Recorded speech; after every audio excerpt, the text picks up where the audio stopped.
As more growth leads to more cars and more congestion, the city has to encourage more travel in other modes. One recent example is the creation of a dedicated bus lane on Washington Street in Roslindale. To tell us about the project and its potential is the Commissioner of Boston's Transportation Department, Gina Fiandaca. Thank you very much for being with us. Great to be here. Before the bus lanes, there was plenty of congestion on Washington Street. The bus trips, at least, were very, very slow. And before the city put this new lane into place, you had to do some trial and error and some experimenting. So talk about, well, what happened? So what we did was we identified this area from Washington Street in Roslindale, from Roslindale Square to Forest Hills, as one of the most congested corridors for bus travel. So we went out to the community and we did a survey of vehicles that were parked there during the AM commute. And we went to them and said, you know, we can help improve the bus service there if we put a dedicated bus lane in inbound on the AM commute. So we did it on a trial basis for 2 consecutive Tuesdays in December. We took some, partnerships with the MBTA, and we assessed really, did we really improve the performance of the buses on that corridor? And could we pull this off operationally? And how could we get out there in the morning and make sure that route was clear? So we did. It was a success. We went back to the community and said, we'd like to make this permanent. So we took some time over the winter to figure out how we would do that on a larger scale and on a daily basis. And in late June, we went out there and we made that bus lane permanent. Now, one of the things that I thought might be a problem with this is that if you have to take away parking spaces, people in the neighborhood would be upset. But you did some homework on who was parking their cars. They seem to park their cars in the daytime and leave at the end of the day. So sure. Who are these people? Well, it's a residential area, and we were as surprised as anyone else that this was really a help for the residents. So clearly in the morning, it appeared that some folks were parking there and then maybe getting on the T at Forest Hills. So they really weren't impacting residents for the AM commute. So we did a lot of homework beforehand, though. We went out to the neighborhood. We went door to door to all of the businesses out there because we know that anytime you take parking, we want to make sure that we're not adversely affecting someone as we try to help another population. We flyered all of the cars. We made sure that we would have access to loading zones for the commercial establishments on that route. We took the time to make sure that we sort of refined the intersection designs so that the buses, as they're progressing, they have a clear path down Washington Street. It was really a win for the community. Now, let's start with the win for people riding the bus. How much better is it now? Well, it certainly has improved the travel times for folks riding the buses, as the bus doesn't have to toggle in and out of traffic. There are 8 different bus lines that use that route. We also opened the bus lane up to school buses and cyclists. But what we actually did, when you think about it, is that we doubled the travel lane capacity on that roadway. So folks in cars had their own lane, and the bus had its own lane. So there were no more conflict points. So the bus wasn't trying to pull in and out of travel lane for traffic.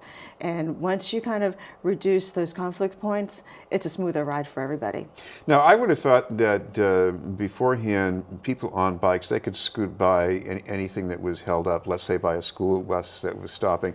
But now that you have this dedicated lane, why is it better for people on bikes?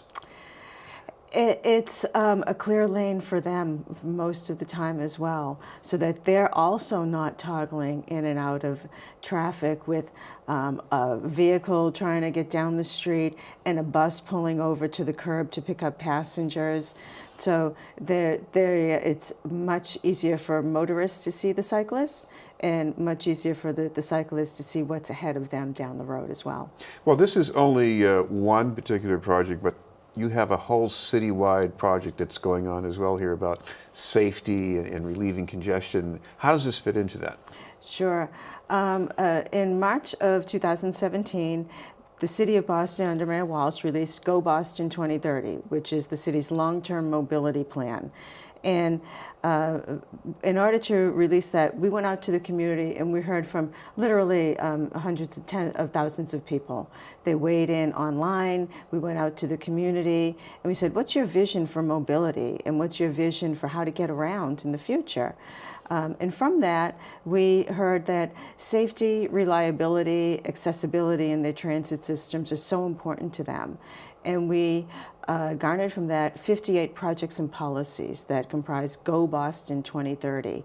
A lot of them are centered around how do we improve transit for folks? How do we provide opportunities in some areas that are not served by transit in the way that we'd like to see them served, equitably, affordably, and reliably. We also heard from folks that they want their neighborhoods to be safe and inviting. They want to improve the pedestrian realm. They want their neighborhoods to be walkable and a good cycling infrastructure, access to open green space. So that's all really part of how we make our city a whole lot more livable. Another part of the effort is traffic calming, slower streets as they're called. You're expanding that. Is that helping very much, you think? Yeah, neighborhood slow streets. That's a program that we launched last year as well through an application process. And what it is, it's designed to partner with community groups and neighborhood residents in terms of how they envision sort of a group of streets in their neighborhood, and creating spaces where it's a lot safer and more inviting for people. So we'll go in after they've been selected through the application process and really design with them how do we improve crossings, how do we sort of daylight intersections to make it easier for cyclists to be seen in an intersection, for pedestrians to be seen before they cross the street.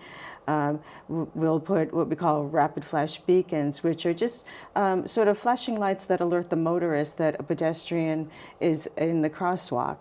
Things like that that are just incredibly popular. The first year we launched that, we got nearly 40 applications, so that there's real appetite out there for neighborhood groups to partner with us, which we think is a great thing, to design their streets. This is BNN News. We're talking with Gina Fiandaca from the Boston Transportation Department. Of course, another thing the city has done within the past few years is it has reduced the default speed limit on city-controlled streets. There are some people on the city council who like to come down even more with that. Do you think that might help at all? Yeah, last year we were able to reduce the speed limit in the city of Boston on all of our streets to 25 miles per hour, unless that's otherwise posted. And we've always had the capability to create what we call safety zones, and you'll see those sort of around hospitals or schools or areas where there is a need to slow traffic down even more than that. So those would be 20 miles per hour. It's all about improving the safety of our streets, and clearly, we want folks to slow down, to pay attention to the roadways, and so that everyone can be safe out there. Now, another thing I've noticed, because I do a lot of walking, there are some intersections where you're shortening the distance it takes to cross the street. It doesn't look that dramatic, but to talk about the difference with somebody who's got to walk. Yeah, what we call that is curb extensions. So we've actually taken the curb and we've sort of bumped it out a little bit. And so that as a pedestrian, you're more visible to a motorist that's approaching that intersection. It also shortens the distance that you need to walk to get across that intersection. So, that's one of the key components of neighborhood slow streets, and so we actually build out the curb. Sometimes we do it with curb extensions, and sometimes we'll do it with flex posts and just some pavement markings and get that done. Thank you very much for being with us. Gina Fiandaca, the Commissioner of the Boston Transportation Department.